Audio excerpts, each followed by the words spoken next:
hypertension or shooting BP can also be a cause of epistaxis, but nowadays it is not said to be a primary cause of epistaxis. It is actually only said to contribute. Okay, there might be some other cause of epistaxis and it will contribute to the epistaxis. And what are the other causes? In the nasal cavity, there are some granulomatous disorders, especially if you are having history of dip bath, especially in South India, as in Kerala, Tamil Nadu. There is history of dip bath. You have to look for rhinosporidiosis. Okay, rhinosporidiosis is one common cause of epistaxis. And if it is a young adult, a young male of the age of teenage, you should never forget to look for JNA or juvenile nasopharyngeal angiofibroma. Okay, and history of any cocaine drug abuse, that has to be looked for, and use of the steroid nasal spray repeatedly, and if it is not being done in the proper manner, if it is being done directed towards the septum, that can result in epistaxis. Okay, it can result in septal perforation and also epistaxis. Okay, and cocaine abuse can result in epistaxis, and of course there are certain drugs like NSAIDs can result in epistaxis, and there are a lot of systemic conditions that can result in epistaxis. Before going to that, what is this? This is one condition which you have to know about, where there are multiple petechiae. As you can see here, there are small petechiae. It is seen in the fingernails, pulp of fingers, on the lips, and you will be able to see gastric antral vascular ectasia as well as ectasia in the chest X-ray as well. Okay, now what is this condition? This is what is known as hereditary hemorrhagic telangiectasia.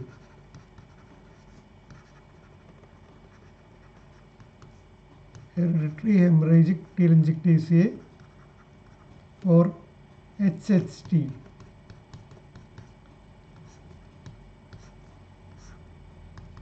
Hereditary hemorrhagic telangiectasia. This condition is characterized by gastric antral vascular ectasia along with family history of epistaxis. There will be a strong family history, okay, in this condition, and along with that the patient will have epistaxis. Okay, and along with that there will be bleeding spots, petechiae. The rashes will be present. Okay, now what is the treatment of this condition? Treatment is septodermoplasty. Septodermoplasty. You will have to replace the nasal mucosa by using a dermal covering. Okay, the septal mucosa is replaced with a dermal covering. That is what is meant by Yonder's septodermoplasty. Okay, and what else can be done? You can even do Young's operation for this hereditary hemorrhagic telangiectasia to prevent epistaxis. In fact, Young's operation was first done for epistaxis and not for the atrophic rhinitis. Okay, so this is one condition. Now what are the systemic conditions? Systemic conditions include the various platelet disorders, like when you are having decreased platelet or increased destruction of the platelets, or where there is decreased production of platelets. Okay, when there is leukemia, you have less platelets, right? And when there is increased destruction, when there is splenomegaly, there will be increased destruction of platelets. And what else can happen when you are having leukemia? There will be more and more white blood cells being produced, so the production of platelets are coming down. Okay, so that can result in epistaxis. And coagulation problems like the decrease in von Willebrand factor, that can result in epistaxis. And when you are having a bleeding disorder like the hemophilia A, B, all those can result in epistaxis, but difference is that in hemophilia it can result in hemarthrosis. Okay, hemophilia is a more problematic condition because it can result in bleeding to the joints, whereas the problem with platelet is that platelet plug will not be formed. Okay, the secondary hemostasis is with the fibrin, and if that doesn't occur, only the large joints are getting affected. Otherwise it will result only in small petechiae, purpura, etc. Okay, and what are the other causes? There are other systemic conditions, right? You can have the Bernard-Solé syndrome, Glanzmann's thrombosthenia. Okay, here all there are platelet is getting altered, and because of the alteration of platelets, that is causing the bleeding. So you have to ask for other bleeding manifestation like menorrhagia. Okay, easy bruising. Okay, all those things have to be asked for. So decreased platelet due to increased destruction or due to the decreased production can occur. And what else can occur apart from the decrease in platelets? Decrease in coagulation factors. Okay, all those things have to be looked for.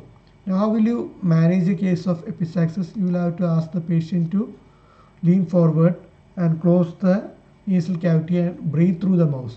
And what is this method known as? This is called the Trotter's method. Okay, Trotter's method or Hunter's method. Okay, so this method is the first thing that you have to employ when a patient comes to you with epistaxis. Then you can use nasal decongestants as well. Nasal decongestants can be given, and antifibrinolytics like tranexamic acid can be given. And depending upon the bleed, if it is a severe bleed, of course you have to put intravenous line. Okay, white bore cannula has to be put. You should be giving IV fluid to the patient to resuscitate the patient immediately. Okay, all those things have to be done simultaneously while trying to control the epistaxis. And for control of epistaxis, what else can be done? You can use a nasal pack. Okay, nasal pack has to be impregnated with petroleum jelly, or antibiotic impregnated nasal packs can be used, and the nasal packs are filled on either side of the nasal septum. Okay, and only then there will be enough pressure within the nasal septum, because you know the most important site of epistaxis is the Kasselbach's plexus, right? So for that you will have to do an anterior nasal packing with ribbon gauze. Okay, ribbon gauze which is soaked with petroleum jelly. Okay, or antibiotic impregnated nasal pack. Okay, so anterior nasal packing can be done. And to do anterior nasal packing, you can use a Tilly's nasal packing forceps. Okay, Tilly's nasal packing forceps is used for nasal packing, or bayonet shaped forceps may be used because it is in the shape like this, the shape of a bayonet. It actually helps. How? When you are using it in the shape of a bayonet, the advantage is that the field of vision will not be closed by our fingers. Okay, so that is the advantage of using that, and with that you can pack the nasal cavity. If the anterior nasal packing fail, you have to go for posterior nasal packing. Okay, before that you can try another technique, that is using Myrocel. Okay, Myrocel is actually polyvinyl alcohol, PVA jelly. Myrocel or Evalon, both are different companies which provide the same material, and the advantage is that if you put it inside the nasal cavity and soak it with water, it will swell up, and it will be less uncomfortable to the patient when compared to the anterior nasal packing. Okay, so you can put this for controlling the epistaxis, and if it is still uncontrolled, you can go for balloon nasal packing with Foley's catheter. Okay, Foley's catheter can be put in the nasal cavity, and you can dilate it. You should never use saline or water. You have to dilate it with air, because if it breaks, it can result in aspiration. Okay, so this is what is meant by posterior nasal packing. Posterior nasal packing. Okay, so what are the sides of this epistaxis? I told you one is the Little's area, the anterior part of the septum. Then you are having another side which is seen posterior to the inferior turbinate. Okay, that is what is meant by Woodruff's plexus. Woodruff's plexus. This Woodruff's plexus was said to be one of the most important causes of posterior epistaxis, but now both anterior epistaxis as well as posterior epistaxis are said to be caused by bleeding from the sphenopalatine artery itself. Now, if you are asked what is the artery of epistaxis, again the answer is sphenopalatine artery. Okay, so sphenopalatine artery is the artery of epistaxis. It causes both anterior epistaxis as well as posterior epistaxis. How you define this anterior nasal epistaxis or posterior epistaxis? It is defined with respect to the maxillary hiatus, that is one landmark, or you can define it along with the pyriform aperture. Okay, pyriform aperture. When the bleeding is occurring posterior to the pyriform aperture, it is what is meant by posterior epistaxis. If it is seen anterior to the pyriform aperture, what is pyriform aperture? This area which you see here is the pyriform aperture. Okay, so posterior to the pyriform aperture you have the posterior epistaxis, and anterior to the pyriform aperture you have the anterior epistaxis. Nowadays, the cause of both anterior and posterior epistaxis is said to be sphenopalatine artery. Okay, so if it is still uncontrolled, you can use posterior nasal packing. Okay, that also can be done with cotton impregnated with antibiotic, but it is very difficult to do in a patient who is not under general anesthesia. Okay, or when a patient is live and kicking, when you are trying to do this, it will be very difficult. Okay, but in olden days all these things were done. Okay, nowadays we don't prefer all these techniques. Even for posterior nasal packing, it is Foley's catheter that is being used. Okay, now what is the latest technique which is used for this epistaxis? You use sphenopalatine artery ligation. Sphenopalatine artery ligation. You need not reach up to this sphenopalatine artery ligation in most cases. Okay, when you see a patient in the casualty coming with epistaxis, when you look at the nasal cavity, if you see that the bleeding is coming from the anterior inferior part of the septum, you can either go for direct cauterization of that area. Okay, and if you can't go for direct cauterization with bipolar cautery, in that case you can use silver nitrate sticks for cauterization, or you can use phenol for cauterization. There are various techniques for cauterization. Okay, and only if it is failing, if it is a big epistaxis, you are not able to visualize the direct point, only then you have to go for packing in the form of anterior nasal packing and then posterior nasal packing. Okay, all that. And in case of epistaxis which is always getting repeated again and again even after nasal packing, then you will have to go for sphenopalatine artery ligation. Or if you are able to know that this is the cause of epistaxis, in that case also you can directly go for sphenopalatine artery ligation. Okay, and for that, first of all you do a needle meatal androstomy, and then you elevate the flap from the posterior wall of the maxilla.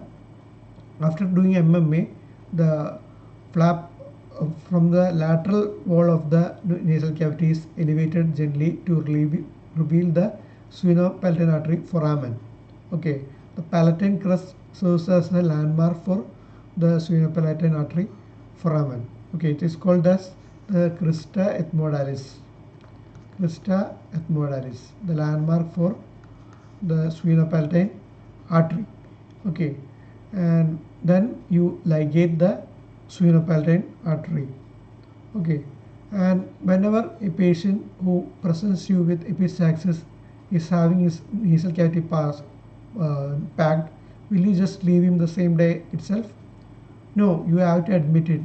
Okay, it has to be packed for 24 to 48 hours. And when you are packing the nasal cavity, you have to make sure to provide him with IV antibiotics, which is directed against Staphylococcus aureus. Otherwise, it can result in Staphylococcus uh, toxic shock syndrome.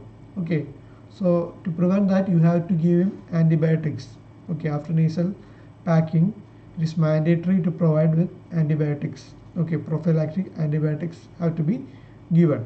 Okay, so if even after all this, if the epistaxis is not subsiding, then you will have to go for external carotid artery ligation. Okay, external carotid artery ligation. So what are the things that you do for a patient with epistaxis? First of all, you can try the Trotter's technique. Then cauterization may be tried. If you are unable to control the bleeding, or if you are unable to localize the bleeding point, then you have to go for antinasal packing. This can be done with ribbon gauze impregnated with antibiotic solution or antibiotic ointment. And what else can be done? You can go for a Mirocell nasal packing as well. Okay, anyhow, you have to go for nasal packing. And when you are doing nasal packing, it has to be kept for at least 24 to 48 hours. So in that case, bilateral nasal packing is done because the pressure has to be there to arrest the bleeding, right? And so you have to ensure that the patient is admitted and is on IV antibiotics to prevent staphylococcal infection that can result in toxic shock syndrome. Okay, and then what else can be done? You can go for postnasal packing if nasal packing fails. This can be done with either using a rubber catheter, or what else can be done? You can use ribbon gauze itself, but in the postnasal pack, when you are doing, it is difficult. That is less tolerated when compared to the nasal packing. Okay, and next thing what you can do is endoscopic sphenopalatine artery ligation. Here what you are doing is endoscopically you are approaching the sphenopalatine artery, and for that you have to reach the sphenopalatine foramen. And for that, first of all, you do the MMA, and then you elevate a flap from the lateral wall of nose until you see the sphenopalatine artery foramen next to the crista ethmodalis, and then you ligate the sphenopalatine artery. Okay, if sphenopalatine artery ligation fails, then you will have to go for the Cadillac approach. What is this Cadillac approach? Where you put a sublabial incision to enter the maxillary antrum. You will be learning more about the Cadillac approach in the chapter on anatomy of paranasal sinus. For now, just remember that through the Cadillac approach, you can reach up to the maxillary antrum, and then you remove the posterior wall of maxilla to reach the pterygopalatine fossa, and there you will be able to see the internal maxillary artery along with its branches. Here you can ligate the internal maxillary artery. Okay, so that's the next thing you can do. And if that also fails, if internal maxillary artery ligation is also failing, in that case you have to go for external carotid artery ligation. And to complement the techniques of ligation of branches of external carotid artery, you may ligate the branches coming from the ophthalmic artery, that is the anterior ethmoidal and posterior ethmoidal. For that, you can put the Lynch-Howard incision, which I already told you, Lynch-Howard incision. Okay, that is another thing that can be done. So these are the various techniques to arrest bleeding in case of a severe epistaxis. Usually you won't be needing to reach until here. With medical management itself, sometimes it will resolve by giving tranexamic acid like the fibrinolytics. Okay, then you can give Silomus nasal drops, the nasal decongestants. Okay, all those things will really help to arrest bleeding. And Botropase injection also will help. Okay, Botropase injection is another thing which is given as a medical management.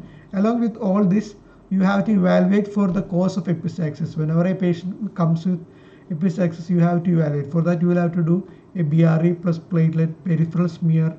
You have to do a liver function test, because chronic alcoholics, there will be the appetite may be deranged. Okay, that can cause this thing to happen, this epistaxis to happen. Okay, and along with that, you can check the thyroid function test, X-ray paranesis sinus water sweep to look for any malignancy which is causing the epistaxis to occur. Okay, so whenever a patient comes, you have to investigate for the cause of epistaxis as well. Peripheral smear has to be done. Okay, I told you leukemias, idiopathic thrombocytopenia purpura, that is ITP. Okay, when there is platelet decreased. All these various systemic causes also can cause epistaxis. These systemic causes you have already learned in medicine, so I'm not going in detail about that one. Okay, and also I told about one condition called hereditary hemorrhagic telangiectasia, which is an autosomal dominant one. And what is the other name of the condition?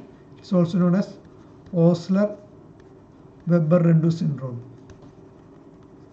Okay, it is a autosomal dominant condition. And what did I tell you? You will have to do a septodermoplasty for that. Okay, that is by putting a graft from the skin and by replacing the mucosa which is filled with the purpuric spots. Okay, only then the bleeding may be arrested, and even embolization may be needed in certain conditions. Okay, and in vascular tumors like juvenile nasopharyngeal angiofibroma and hemangiopericytoma, in all those situations, you may have to do embolization of the tumor. For embolization also, there are a lot of techniques. You can use PVA, gel foam, okay, coils, NBCA, that is cyanoacrylate. Okay, all these things can be used for embolization. Okay, embolization is another method to control epistaxis. Okay, so these are the various techniques that are used for controlling the epistaxis. So today you learned about the blood supply of nose, the various causes of epistaxis, okay, and how to evaluate for epistaxis. Whenever a patient comes to you with epistaxis, you have to ask history of other bleeding manifestations, like while passing stool, if there is any bleeding, history of any melena, okay, that has to be asked for. Then history of menorrhagia, thyroid, if you look at him, if you see that there is a neck swelling, you have to look for thyroid swelling. Okay, and a thyroid evaluation has to be done. Hypothyroidism can cause menorrhagia. Okay, and while you are at it, you have to do the investigations for platelet decrease or platelet function change, and all those things have to be evaluated using peripheral smear. Okay, liver function test. So systemic conditions should not be forgotten. Okay, and all those investigations which have to be done to evaluate for that has also to be done simultaneously while you are trying to arrest the bleeding. And for arresting the bleeding, you have to do all these techniques in a stepwise manner. Okay, so I hope you have learned in detail about the blood supply of nose, the pterygopalatine fossa. About pterygopalatine fossa, I will be revising again when I am talking about the nerve supply of nose, and also about juvenile nasopharyngeal angiofibroma. Okay, you will be learning more about it. Okay, and you have also learned about epistaxis, the various causes of epistaxis, and how to investigate a case of epistaxis and how to manage a case of epistaxis. Okay, so that's all for today. I'll be coming with another topic another day. Until then, goodbye.